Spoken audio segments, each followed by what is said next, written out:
Kabar terpilihnya Denny Lanzaat sebagai asisten pelatih timnas Indonesia jauh lebih mengejutkan dibandingkan berita-berita lain terkait tim nasional. Bahkan berita pemecatan Sintayong. Kalau kita mau jujur, pergantian pelatih adalah hal biasa dalam sepak bola modern. Tapi jika kita bicara Denny Lanzaat, kita bicara tentang orang yang sebenarnya sangat antipati terhadap Indonesia. Denny Lanzaat dan Indonesia itu ibarat dua kutub yang mustahil disatukan. Sekarang tiba-tiba Denny Lanzaat menjadi asisten pelatih tim nasional negara yang dulu dia tidak sukai. Ini menjadi menarik untuk dibahas. Ada apa sebenarnya yang terjadi? Kita tahu Denny adalah salah satu keturunan Indonesia di negeri Belanda. Sayangnya, dia dan beberapa keturunan Indonesia lainnya yang berkarir di sepak bola Belanda seperti Simon Tahamata sudah terkena propaganda Gerakan Republik Maluku Selatan atau RMS, sehingga mereka memiliki opini negatif terhadap negara ini. Dibandingkan Giovanni Van Bronckhorst yang juga keturunan Maluku, Denny sangat militan. Denny pernah menolak ajakan Presiden SBY untuk bertemu ketika SBY berkunjung di Belanda tahun 2011. Denny Lanzaat bahkan terang-terangan mengatakan agar pemimpin politik di Indonesia harus bertanggung jawab atas apa yang terjadi di Maluku. Denny juga sering memposting beberapa hal terkait RMS di media sosialnya. Dan semasa dia masih menjadi pemain bola profesional, bendera Republik Maluku Selatan sering berkibar di tribun penonton. Bahkan Denny juga pernah menjahit bendera RMS di sepatunya sebagai bentuk dukungannya. Sekarang tiba-tiba dia menjadi asisten pelatih timnas Indonesia. Padahal para petinggi RMS di Belanda sering memblokir para keturunan Maluku untuk tidak terlibat dalam segala hal yang terkait dengan Indonesia. Kita masih ingat waktu Giovanni Van Bronckhorst akan ke Jakarta. Ada peringatan dari pemimpin RMS, namun diajukan oleh Giovanni. Gio tetap mendarat di Indonesia. Denny Lanzaat berbeda. Dia adalah pendukung garis keras dan patuh untuk tidak mau diasosiasikan dengan Indonesia. Namun dengan dia bersedia menjadi asisten pelatih Patrick Kluivert, ini jelas menandakan telah terjadi perubahan besar dalam diri seorang Denny. Yang kedua, ini juga mengindikasikan Gerakan Republik Maluku Selatan di Belanda sudah kehilangan pengaruh, khususnya untuk anak-anak generasi sekarang. Dan yang paling utama, hal itu juga dipengaruhi kesuksesan diplomasi sepak bola Indonesia. Pada akhirnya, sepak bola tidak hanya sekedar olahraga, tapi sepak bola menjadi soft diplomasi yang pada titik tertentu berhasil mempengaruhi ideologi politik seseorang. Kita tahu perkembangan sepak bola Indonesia sudah menjadi berita internasional, termasuk di Belanda. Apalagi ditambah dengan banyaknya pemain berdarah Belanda bermain di timnas Indonesia. Media-media di sana sudah paham bagaimana perkembangan sepak bola tanah air, militansi para pendukung timnas, euforia supporter di stadion, serta dukungan penuh dari federasi. Itu juga semakin di-trigger dengan pemberitaan dari media-media sepak bola ternama yang ikut memberitakan pertandingan timnas Indonesia, termasuk para vlogger yang sengaja datang ke Gelora Bung Karno demi mendapatkan viewers dari Indonesia.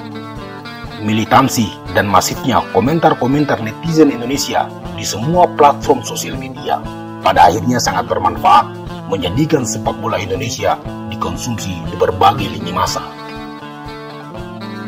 Di Belanda, perkembangan sepak bola tanah air jelas sudah diketahui oleh Denny Lanzaat. Berbeda dengan generasi Denny yang memiliki opini negatif terhadap Indonesia, generasi baru yang sekarang memiliki pendapat berbeda. Mereka sudah tidak lagi terpengaruh oleh propaganda Gerakan Republik Maluku Selatan. Generasi-generasi seperti Hubner, Eliano, Jai Ises, Ivar Jenner sudah tidak lagi melihat politik sebagai batasan dalam identitas mereka. Samuel Huntington pernah merumuskan teori bahwa globalisasi justru bisa memicu kebangkitan identitas tradisional. Menurut Huntington, meskipun globalisasi menghubungkan dunia dan menciptakan interaksi antar budaya, tapi ternyata globalisasi juga bisa membuat orang merasakan adanya ancaman terhadap identitas asli mereka, yang membuat mereka lebih mencari dan menekankan identitas yang lebih spesifik dan lebih kecil, misalnya berdasarkan suku atau kelompok etnis. Dalam konteks ini, para diaspora Indonesia yang tumbuh besar di Belanda, namun dalam dirinya juga mengalir darah Indonesia yang merupakan identitas tradisional mereka. Seiring dengan itu juga, petinggi-petinggi RMS di Belanda sudah semakin tua dan tidak lagi memiliki kendali terhadap generasi baru keturunan Indonesia di sana. Apalagi gerakan Republik Maluku Selatan hanya besar di Belanda, karena di Maluku sendiri hampir tidak memiliki pendukungnya sama sekali. Selain itu, perkembangan ekonomi dan politik di Indonesia juga menjadi pemberitaan internasional. Negara dengan jumlah penduduk terbesar keempat di dunia, negara demokrasi terbesar ketiga yang luas wilayahnya hampir seperti benua Eropa, masuk dalam kelompok negara-negara ekonomi G20 dan negara yang memiliki pengaruh signifikan dalam geopolitik Asia Pasifik. Fenomena tersebut jelas diperhatikan oleh para eksil RMS termasuk Denny. Dalam ranah sepak bola, pengaruh Indonesia juga bisa dilihat dari sosok Erick Thohir yang memang memiliki koneksi luas di level sepak bola dunia. Indonesia bukan lagi seperti Indonesia tahun 70-an yang terbelakang. Erick Thohir dengan koneksi internasionalnya adalah representasi dari sebuah negara besar yang berambisi berada di level dunia. Bukan saja dalam sepak bola, tapi juga dalam ekonomi dan politik. Indonesia hari ini bukan Indonesia di era kegelapan, di mana negara membatasi kebebasan publik. Indonesia hari ini berisi anak-anak muda yang kritis dan tidak ragu menyatakan pendapatnya, bahkan berisik mengomentari apa saja, termasuk isu-isu sepak bola. Perkembangan-perkembangan itu mengubah perspektifnya. Pada akhirnya, Denny Lanzat sadar dirinya adalah bagian dari bangsa Nusantara yang lebih spesifik. Denny adalah bagian dari Indonesia. Pada akhirnya, setelah lama bersimpati pada gerakan Republik Maluku Selatan, hari ini semua postingan tentang Republik Maluku Selatan di media sosialnya sudah dihapus. Itulah dahsyatnya sepak bola. Rekonsiliasi terjadi melalui sepak bola. Bagaimana tanpa kita sadari, sepak bola tidak hanya menyatukan orang-orang di Indonesia, tapi juga memanggil pulang para diaspora untuk kembali ke tanah leluhur mereka. Sepak bola pada titik tertentu berhasil mengubah pandangan politik seseorang. Dalam konteks ini, sepak bola Indonesia sukses mengambil peran sebagai senjata diplomasi.